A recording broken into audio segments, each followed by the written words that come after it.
રાજ્યમાં છેલ્લા ઘણા દિવસથી દરેક સમાજમાં એક ચર્ચાનો વિષય બન્યો છે, એ છે ભાગેડુ લગ્ન પ્રથા. દીકરીઓ જે ભાગી જાય છે નાની ઉંમરમાં અને તેમની લગ્ન નોંધણી છે ખોટી થતી હોય છે ને આ બધાને લઈને ક્યાંક ને ક્યાંક હવે દરેક સમાજ છે તે ચિંતિત બન્યો છે અને તેને લઈને ચિંતન શિબિરો થઈ રહી છે. ઘણા સમાજમાં નવું બંધારણ પણ ઘડાઈ રહ્યું છે અને એક માંગ ઉઠી રહી છે કે સરકાર આને લઈને કાયદો બનાવે. અને જો કાયદો નહીં બનાવે તો વિધાનસભા ઘેરાવની પણ ચીમકી આપી છે. કોણે ચીમકી આપી છે, શું કાયદો બનાવવાની વાત છે, તેના વિશે જ આ વિડીયોમાં વાત કરવી છે.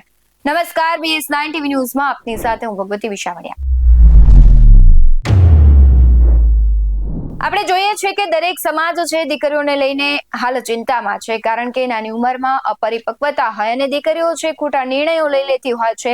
તેને લઈને સમાજ અને પરિવારને નીચું જોવા જેવું થતું હોય છે અને ખાસ દીકરીઓની ઉંમરને લઈને જે કાયદો બનાવવાની વાત છે ત્યારે મહેસાણા જિલ્લાના બલોલ ખાતે સરદાર પટેલ ગ્રુપ એટલે કે SPG નું વિશાળ મહાસંમેલન યોજાયું હતું અને આ સંમેલનમાં મુખ્ય મુદ્દો હતો લગ્ન નોંધણીના કાયદામાં સુધારો લાવવાનો, જેમાં ખાસ કરીને પ્રેમ લગ્ન અને ભાગીને લગ્ન કરનારા યુગલો માટે માતા પિતાની સંમતિ ફરજિયાત કરવાની માંગણી કરવામાં આવી છે.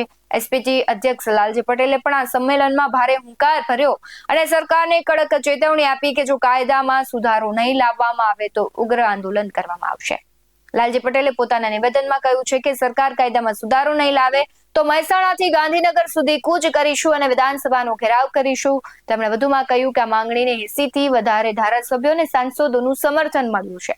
આ મુદ્દે ખોટી રીતે લગ્ન નોંધણી કરાવનાર વકીલો અને ગોર મહારાજોને પણ તેમણે કડક ચેતવણી આપી છે. તેમણે કહ્યું કે ચેતી જાજો, નહીતર જેલમાં જવાનો વારો આવશે.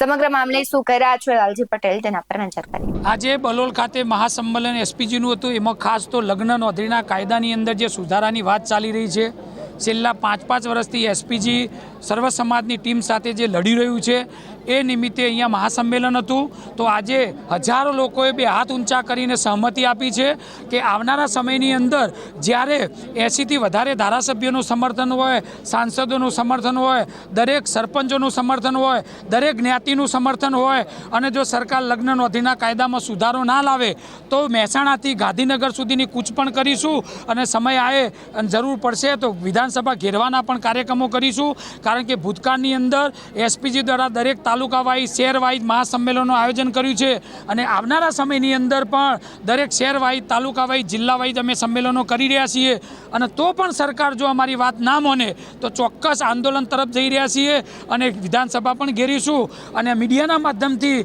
એવા લુખ્ખા લોકોને કહેવા માગું છું જે ખોટી રીતે દીકરીઓને ભગાડીને લગ્ન કરતા હોય, એવા ગોર મહારાજો હોય, એવા વકીલો હોય કે એવા લોકો ખરાબ હોતા નથી, પણ જેટલા પણ લોકો ખોટા હોય અને એવા લોકો દીકરીઓને ફસાવીને જે લગ્નો કરવામાં મદદ કરતા હોય એ તમામ લોકોને મીડિયાના માધ્યમથી કહેવા માગું કે તમે ચેતી જજો. ન કે એક તો ભાઈને જેલમાં મોકલી દીધો છે, પણ આવનારા સમયને તમારે પણ જેલમાં જવાનો વારો આવશે, એવું સર્વ સમાજની ટીમ વતી હું તમને બધાને કહેવા માંગુ છું. આપણે જોઈએ છે કે અવારનવાર દરેક સમાજ છે દીકરીઓને લઈને ચિંતા કરી રહ્યું છે અને આ ચિંતા ક્યાંક અમુક અંશે સાચી હોય તેવું પણ લાગી રહ્યું છે. દીકરીઓ નાની ઉંમરમાં જે ભાગી જાય છે પછી હેરાન થાય છે, સમાજ અને પરિવારને પછી એ વેદનાઓ છે ક્યાંક જોવી પડતી હોય છે ને સહન પણ નથી થતી.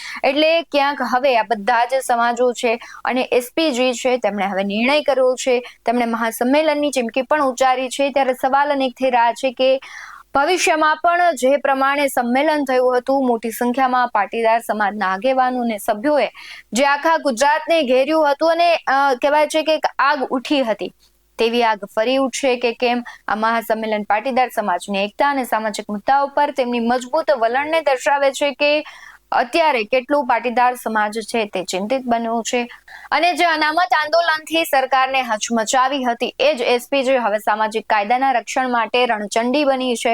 શું સરકાર લાલજી પટેલની આ શરત માનશે કે પછી મહેસાણાથી ગાંધીનગર સુધી ફરી એક વખત આંદોલનનો છે જુવાળ જોવા મળશે? આવા અનેક સવાલો છે. ત્યારે સમગ્ર કાયદાને લઈને અત્યારે જે ચર્ચાઓ થઈ રહી છે તેને લઈને તમારું શું માનવું છે કમેન્ટ બોક્સમાં જરૂરથી જણાવજો. બાકી આવા જ વધુ અહેવાલો સાથે ફરી મળતા રહીશું. તમે અમારી YouTube ચેનલને સબસ્ક્રાઇબ કરવાનું, અમને Facebook અને Instagram પર ફોલો કરવાનું ભૂલશો નહીં. બાકી અમને અપડેટ્સ મેળવવા માટે આપ જોતા રહો BS9 TV ન્યૂઝ. નમસ્કાર.